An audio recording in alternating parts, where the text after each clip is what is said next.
মই নগেন ফুকন সৰ্বপ্ৰথমে সকলো অসমবাসী ৰাইজলৈ ৰঙালী বিহু হিয়া ভৰা ওলগ যাচিছোঁ।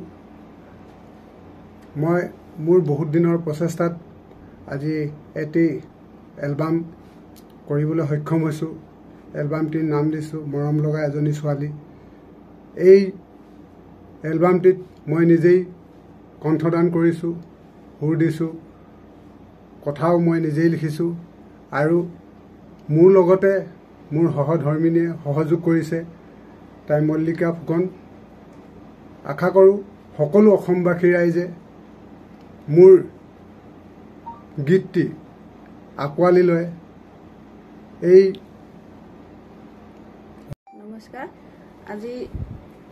আজি মোৰ স্বামী নগেন ফুকনে এটি এলবাম প্ৰস্তুত কৰিছে, মৰম লগা এজনী ছোৱালী। আপোনালোকে উপভোগ কৰিব, গানটি শুনি নিশ্চয় ভাল পাব।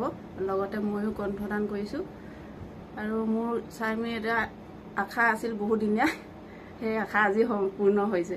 ইয়াকে কৈ আপোনালোকে যেন এই গীতটি আঁকোৱালি লৈ ইয়াকে অনুৰোধ কৰিছোঁ। নমস্কাৰ। সৰ্বপ্ৰথমে সকলো অসমবাসীলৈ মই মোৰ হিয়া ভৰা ৰঙালী বিহুৰ শুভেচ্ছা যাচিলোঁ। আজি নগেন খুৰা তেওঁ মোৰ ওচৰত এটি গীত কৰিবলৈ আহিছিলে। চ' আজি তেওঁ গীতটো কমপ্লিট কৰা হ'ল।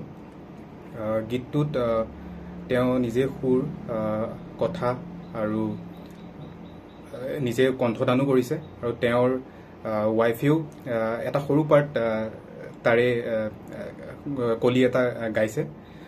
গীতটো খুব ধুনীয়া হৈছে আৰু মই সকলো অসমবাসীলৈ তেওঁক ছাপোৰ্ট কৰিব আৰু এই গীতটো